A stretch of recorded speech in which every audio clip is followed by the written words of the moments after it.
It's a J Reeves beat.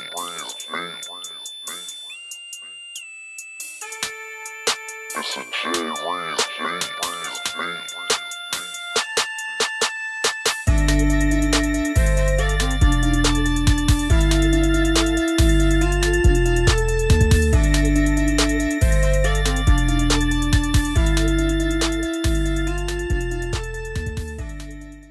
Good morning, people. You know who it is. It's Tay Wiz coming live from the man cave as usual. You know I keep you up on the latest scores and stats around these 2017 NBA playoffs. Uh, for those who out there who don't know who I am, please feel free to hit my YouTube channel and my Twitter page at TAE_WIGGS. Let's get right into it. The game that came on last night, the Cleveland Cavaliers and the Golden State Warriors. You know the Golden State Warriors slogan.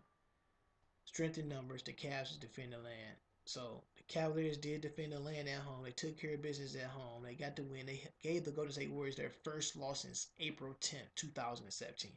That is a long time without a loss. And I thought the Cavaliers jumped out early on them, especially in that first quarter, setting an NBA record with 49 points and holding the Warriors down to 33.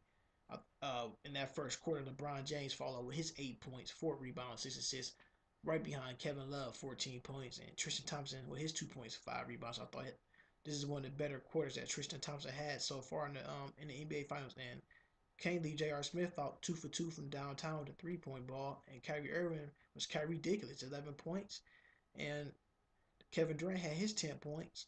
Draymond Green was 7, but the key factor of this was they held Steph Curry to only 2 points in the first quarter, 0 for 5 from the field, 0 for 4 from downtown. So the Cavaliers did do that on that end. In the second quarter, I thought the Cavaliers put together a good second quarter, outscoring the Warriors again, 37-35. At halftime, the score was 68-86 in the Cavs' favor. If the Cavaliers had made them 9 missed free throws, you talk about the Cavaliers would have easily scored about 95, 96 points. Like, that right there alone could have scored 100, honestly. But the Cavaliers had the tone early. They took care of business in the first half. I thought if you was gonna have to beat the Warriors, you had to come out with a straight plan B. And that plan B was like, you know what? We tacked them in the first quarter for plan A. Let's see, can we keep this going? That plan B was a straight attack, hitting the guys open for wide open shots at halftime. Next thing you know, Kevin Durant got 22 points going into half. Sean Livingston, who came off the bench, got 10 points in the first half. Steph Curry only had 6 points and 6 assists. They still held him down. He only scored 4 points in the second quarter. So LeBron James with 22 points in that first half with 6 rebounds and 8 assists. He was, man, the guy was awesome. 7 for 11 from the field. Kevin Love with 17 points and 4 rebounds. He was 5 for 10 from the field and 4 for 5 from downtown. This is all at halftime, folks. Tristan Thompson with six rebounds and 2 points. So the only thing Tristan did is got an extra rebound in the second quarter because they went a little bit smaller and they played small ball. They attacked him. Kyrie Irving was ridiculous. I'm gonna keep saying that. Uncle Drew showed out. 28 points, 4 assists, 11 from 14 from the field, and 4 from 6 from downtown. So I always say if the Cavaliers want to win a game, they got to put together another third quarter, and they did. They won the third quarter again, like they did also in Game 3. They let that fourth quarter slip away, but they outscored them again, 29-28 in the third quarter. Things got a little chippy. Technical fouls, tippers are flared because you know how it is. Once that one team take a lead and you trying to do something to get your team back in playing basketball mode. And I thought the technical fouls that the refs was calling, we don't know if they called a technical foul on Draymond. I thought it was on Draymond Green. I thought he was supposed to have been ejected, but they said they gave it to Steve Kerr. Steve Kerr took the technical foul. I mean, watching this game is probably one of the most awful officiating games that I've watched so far in a long time. I'm one of the guys who always talk about how the refs need to clean stuff up and call the right calls and let the guys play. But that them calls that you call about in the third quarter, those are terrible calls coming from that crew. Cleaning it up. And we not. I'm not gonna talk about the refs no more. I'm gonna talk about the players. The Cavaliers did what they did. They got physical with the Warriors. I always say if you play physical on the Steph Curry and the Klay Thompson, there ain't no much they can do. But you know Kevin Durant gonna bring it, in which he did in that second half. The Cavaliers just caught fire, especially Kyrie Irving. They were hitting all threes. Kyle Korver, even Darren Williams scored his first 2 points in the NBA Finals in a layup, and he hit a three, a nice little three ball. And J.R. Smith hit a huge three from deep. He hit that three deep. I thought he hit that boy from Parma. And a lot of people like, where's Parma? And that's in Ohio. So that's how deep it was. It was deep in the queue. So the Cavaliers did win the game, 137 to 116. Kevin Durant finished the game with 35 points, 4 rebounds, 4 assists. Draymond Green had a double double, 16 points, 14 rebounds. Zaja Pachulia, 6 points, 3 rebounds. Klay Thompson had a horrible shooting night. He was 4 for 11, 13 points. He was 4 from 10 from the 3 point line. So all his points came from the 3 point line. Steph Curry had an awful shooting night, 4 for 13, 2 for 9 for the 3 point line. He had 10 assists though, 5 rebounds to go along with 14 points. The Warriors bench outscored the Cavaliers bench 32 to 20. LeBron James passed up Magic Johnson for the most triple doubles in all time in NBA history. Magic had 8. LeBron James now standing alone in first place with 9. He also tallied in with 31 points, 10 rebounds, 11 assists. Kevin Love had 23 points, 5 rebounds. He was 6 for 8 from the 3 point line. Tristan Thompson, like I said, it's probably one of the better games that he played so far. If the Cavs want to win, he had to play like this again. He had 5 points, 10 rebounds, 5 assists. I take that, especially the 5 assists coming from your big man in the middle. J.R. Smith, 5 for 9 from the 3 point line with 15 points. All his points came from the 3 point line as well. Kyrie Irving, Kyrie Dickless, Uncle Drew, Kai. I'm gonna call him the assassin. 40 points, 7 rebounds, 4 assists, 7 for 12 from the 3 point line. And like I said, when LeBron James like Kyrie Irving have the ball in his hand, Kyrie is a special player. And I feel like more and more LeBron's starting to trust him a little bit more. You gotta remember this guy hit the shot, the game winning shot to win the championship last year. Kyrie Irving don't want to go home. He want to keep playing. He smells championship too, like the Warriors do. But a team like the Warriors, they so cocky, they get ahead of themselves, and next thing you know, the other team jumped on them and took the lead. So I'm not gonna be biased. I'm not gonna just say how good the Cavaliers did or what the Warriors did good. Both teams played well tonight, but only one team can win. Eventually, that team was the Cleveland Cavaliers. They have to win that game. That was a pivotal game for them. They have to win that game.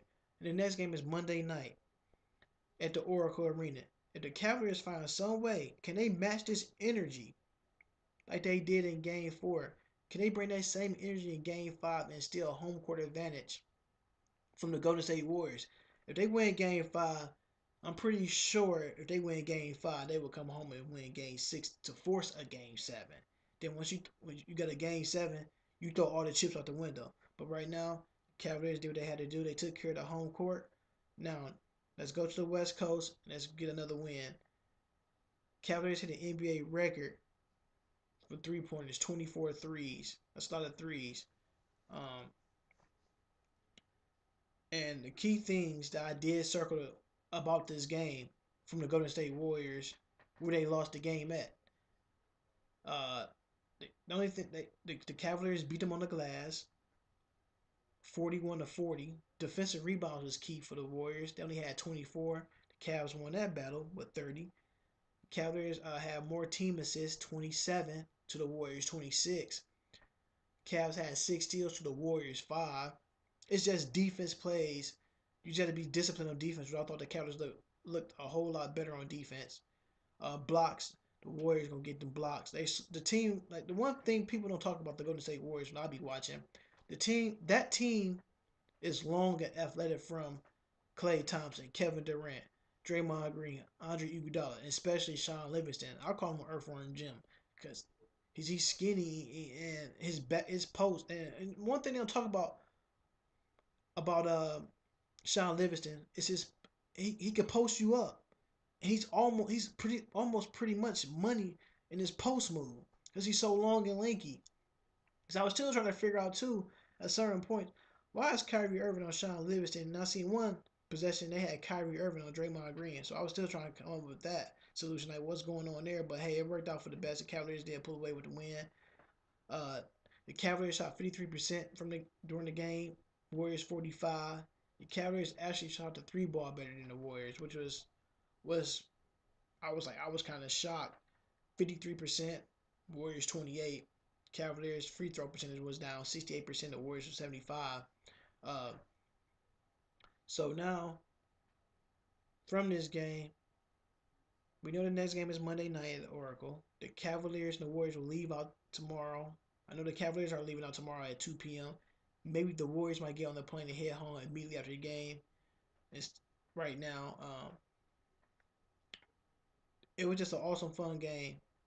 I just thought the officiating was bad. That's one of my key parts. If you're gonna call a technical foul on that player and they had the stat sheet to show it, that Draymond Green had the technical foul from the first half, and he picked up another one in the second half, you say no, it's not going to Draymond. If that had been Draymond Green's second technical foul, he'd been ejected out the game.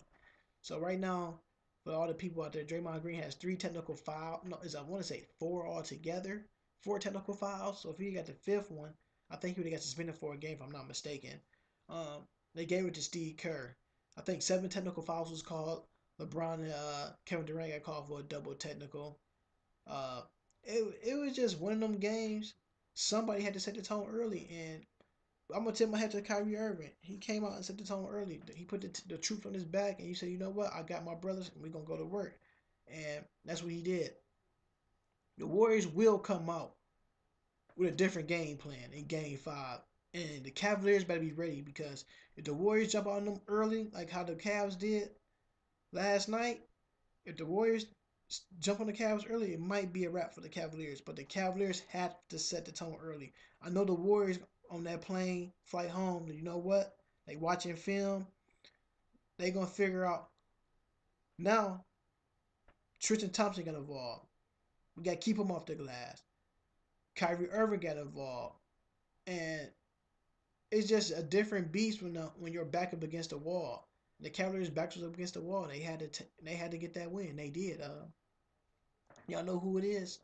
See y'all Monday night. Cavaliers, Warriors, 9 p.m. East Coast, 6 p.m. West Coast time. The Warriors will be ready and the Oracle will be rocking. I'm just to leave on this note. You can't spell Cleveland at the end of Oracle, baby. Let's go. CLE, we in here. I got the Cavs winning game 5, forcing the game 6. Y'all know who I am. Tay Wiz coming live from the man cave as usual. Hit me on my Twitter page and my YouTube channel at TAE_WIGGS. I keep you up the latest scores and news stats and injuries around these 2017 NBA Finals. Until next time, people. Peace. It's a J Wayne's G.